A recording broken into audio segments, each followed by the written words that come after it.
planifier les infrastructures. Alors, l'infrastructure, c'est en fait ce qui détermine la bonne santé de la ville. C'est ce qui structure la ville, c'est ce qui structure l'urbanisation, qui génère aussi des formes urbaines. Donc c'est extrêmement important.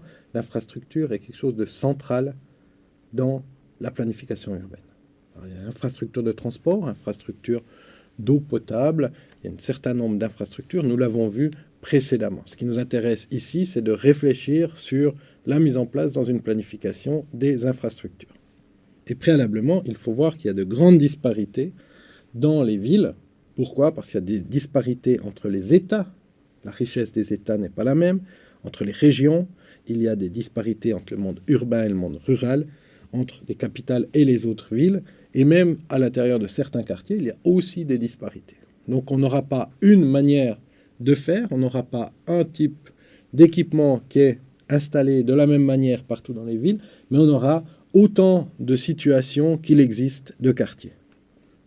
Une définition, puisqu'on aime bien donner des définitions des termes que l'on utilise. L'infrastructure, c'est l'ensemble des installations utiles au fonctionnement de la ville. Donc l'infrastructure et l'équipement sont pris en général sous le même chapeau de infrastructure. Donc on est à la fois sur des routes et à la fois sur des écoles. En général, on divise infrastructure et équipement, mais dans la définition même, pour le fonctionnement urbain, c'est exactement la même utilité. Pour planifier, il faut parler des besoins que l'on a en infrastructure. Alors on a des besoins quantitatifs et qualitatifs. Le quantitatif, c'est généralement des mètres cubes si on parle par habitant ou des kilowatts par habitant si l'on parle d'énergie ou si l'on parle d'eau. Le qualitatif, c'est des questions de coût, c'est des questions de qualité de service, c'est des questions de gestion et de qualité du produit. Prenons de nouveau l'exemple de l'eau. On a à la fois la quantité d'eau et sa qualité, mais aussi la qualité du service, c'est-à-dire est-ce que je peux avoir 24 heures sur 24 de l'eau. Je peux avoir beaucoup d'eau d'une très bonne qualité seulement en matinée. Au contraire, je peux avoir 24 heures sur 24 beaucoup d'eau d'une qualité très médiocre. Donc ça, c'est des paramètres qui doivent être déterminés. Et on parle à ce moment-là de besoins. Quels sont les besoins que l'on a lorsque l'on veut planifier ? On parle en général de niveau de service, lien direct. Niveau de service, c'est alors le type, le besoin, et puis on a niveau 1, niveau 2, etc. C'est la réponse que l'on donne à ce besoin. Alors on peut, dans le cas de l'eau, on a besoin de 30 litres par jour et par personne. Voilà, c'est la base. C'est très très peu, mais prenons ça comme base. Et puis on se dit que le niveau de service numéro 1, c'est de fournir ces 30 litres. Un service un peu plus grand serait de fournir 60 litres et ensuite de fournir 90 litres. Voilà. On peut maintenant faire ça pour l'ensemble des autres équipements. À chaque fois, le besoin fondamental et ensuite, comment j'y réponds, c'est le niveau de service que je mets en place. On a également les normes d'équipement.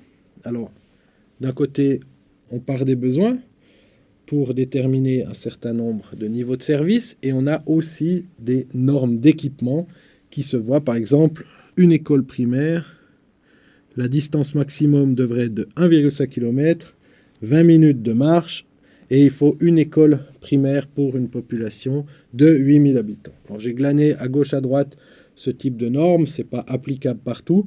Le problème, c'est qu'on est extrêmement normatif et on se rend compte qu'on n'a jamais réussi à appliquer ces grilles. Mais sachez qu'elles existent, c'est pas forcément la meilleure solution pour entrer dans la planification.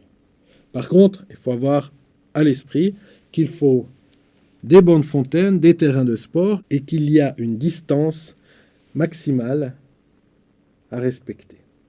Alors, lorsque l'on parle d'infrastructure, il faut que le client, l'habitant de la ville, puisse y avoir accès à des coûts moindres en fonction de ses revenus, mais il faut également que le fournisseur puisse gagner sa vie et donc que cet investissement soit rentable pour lui.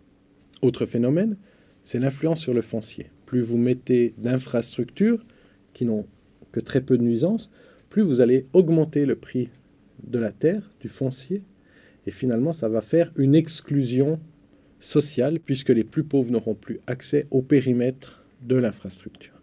L'exemple le plus frappant dans ce domaine est, c'est un exemple parmi d'autres, on trouve cela à New York, à Lausanne, mais on a le cas d'école de Rabat, où les gens qui veulent prendre le tram sont une catégorie particulière, les plus riches ne le prendront pas pour des raisons d'image, les plus pauvres ne le prendront pas pour des raisons financières, et donc c'est une classe moyenne qui a les moyens de prendre le tram. Or, cette classe moyenne, du fait de la situation du tram en centre-ville, ne peut plus habiter au bord du tram puisque ça a augmenté les loyers, le foncier a augmenté, et ces gens qui prennent le tram n'ont plus les moyens d'habiter dans les zones où il y a le tram, ce qui fait qu'on repousse les pauvres à l'extérieur. Voilà. Alors, le Maroc a essayé, et Rabat, la ville, a essayé d'adapter les tarifs pour justement pallier à ce genre de choses. Mais gardons ça en tête, une infrastructure peut être un moyen d'exclure socialement une grande partie d'une population. Voilà rapidement brossé. Nous n'allons pas entrer dans tous les détails de toutes les infrastructures. Soyez juste conscients d'une chose, la relation avec le foncier, c'est important. Et peut-être la seconde chose, c'est qu'on doit déterminer un certain nombre de besoins, mais souvent, malheureusement, on n'est pas forcément en capacité de répondre à ces besoins.